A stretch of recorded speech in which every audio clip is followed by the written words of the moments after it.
ఇంతకుముందు వీడియోలో first lesson real numbers గురించి నేర్చుకున్నాం. ఇప్పుడు సెకండ్ లెసన్ పాలినామియల్స్. పాలినామియల్స్ అంటే ఏంటో మీరు 9th క్లాస్లో నేర్చుకున్నారు. ఇప్పుడు మనం ఈ లెసన్లో జీరో వాల్యూస్, కోఎఫిషియెంట్స్కి జీరోస్కి మధ్య రిలేషన్ కనుక్కుంటాం. అది ఎలాగో చూద్దాం. If p of x is a polynomial in x, the highest power of the x in p of x is called the degree of polynomial p of x. p of x అనేది xలో polynomial అయితే the highest power of x యొక్క highest power ఏది ఉందో అదే p of x యొక్క degree అవుతుంది. p of x is called the degree of polynomial. Example చూద్దాం. 4x plus 2, the degree of polynomial is 1.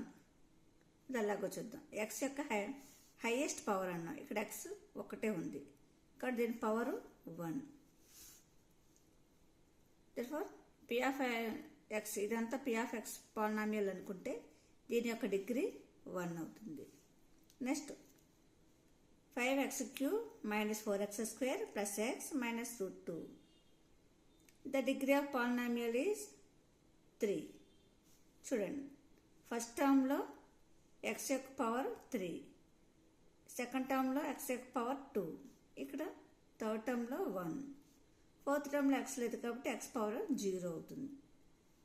ఇప్పుడు దీంట్లో హైయెస్ట్ పవర్ 3.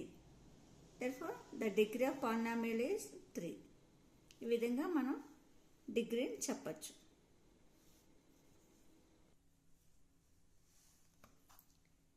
ఇక్కడ డిగ్రీ 1 అనుకున్నాం, ఇక్కడ డిగ్రీ 3.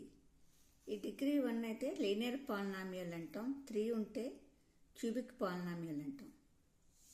చూడండి ఒకసారి చూద్దాం. Linear polynomial, A polynomial of degree is 1, degree 1 is called linear polynomial. అంటే డిగ్రీ 1 ఉంటే దాన్ని లీనియర్ పాలినామియల్ అంటాం. ఎగ్జాంపుల్ 2x minus 3, ఇక్కడ x యొక్క పవర్ 1 కనుక ఈ డిగ్రీ 1, ఇది లీనియర్ పాలినామియల్ అంటాం. జనరల్ ఫామ్ ఏంటి, ax plus b ఈ రూపంలో ఉంటుంది. ఇది గ్రాఫ్గా చూస్తే స్ట్రైట్ లైన్. గ్రాఫికల్ మీనింగ్ ఏమిటి, స్ట్రైట్ లైన్ అంటే ఒక జీరో మాత్రమే ఉంటుంది, యాక్సెస్ని ఒక చోట మాత్రం టచ్ చేస్తుంది. దీని జీరో వాల్యూ 1 ఒకటే ఉంటుంది. Next quadratic polynomial, A polynomial of degree 2 is called quadratic polynomial. Degree 2 ఉంటే దాన్ని క్వాడ్రాటిక్ పాలినామియల్ అంటాం. Example 2x square plus 3x minus 1, ఇక్కడ పవర్ 2, ఇక్కడ 1 ఉంది. హైయెస్ట్ పవర్ 2 కనుక ది డిగ్రీ 2, దీన్ని క్వాడ్రాటిక్ పాలినామియల్ అంటాం. General form ax square plus bx plus c ఈ రూపంలో ఉంటుంది. దీని గ్రాఫ్ ఈ విధంగా వస్తుంది. అది కిందకైనా ఉండొచ్చు, పైకైనా ఉండొచ్చు, కాకపోతే పారాబోలా. ఇది స్ట్రైట్ లైన్ అయితే ఇది పారాబోలా అంట.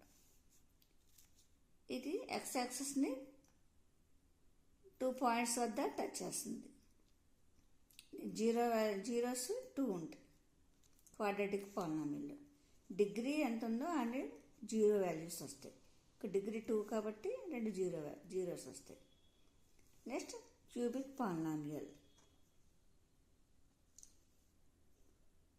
ఏ polynomial degree 3 is called cubic polynomial. అంటే డిగ్రీ 3 ఉంటే అంటే క్యూబిక్ పాలినామియల్ అంటాం.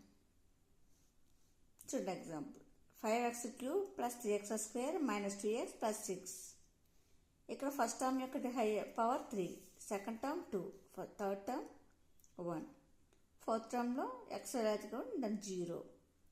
హైయెస్ట్ పవర్ 3 కనుక దాని డిగ్రీ 3, దీన్ని క్యూబిక్ పాలినామియల్ అంటాం. General form ax cube bx square plus cx plus d ఈ రూపంలో ఉంటుంది.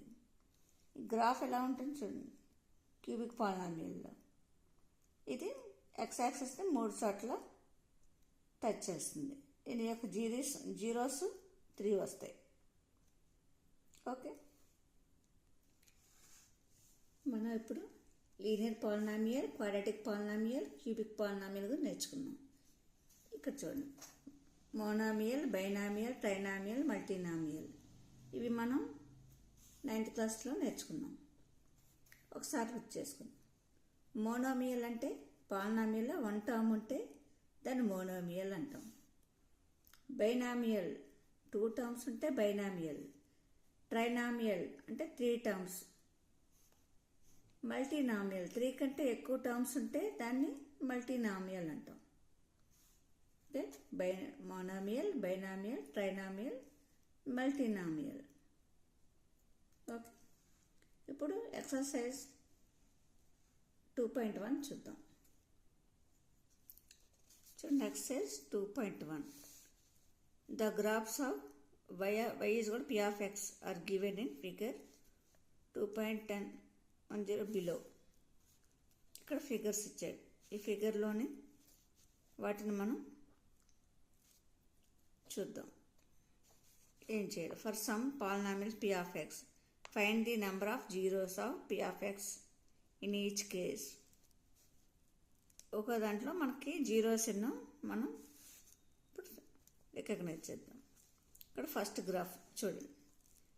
జీరోస్ అంటే ఏమన్నాను? ఎక్స్ యాక్సెస్ని టచ్ చేస్తూ గ్రాఫ్ను గీయాలి. ఇక్కడ ఈ లైన్ ఎలా ఉంది? ఎక్స్ని ఎక్కడ టచ్ చేయలేదు కాబట్టి జీరోస్, నో జీరోస్. ఇక్కడ జీరో వాల్యూ లేదు, నో జీరోస్.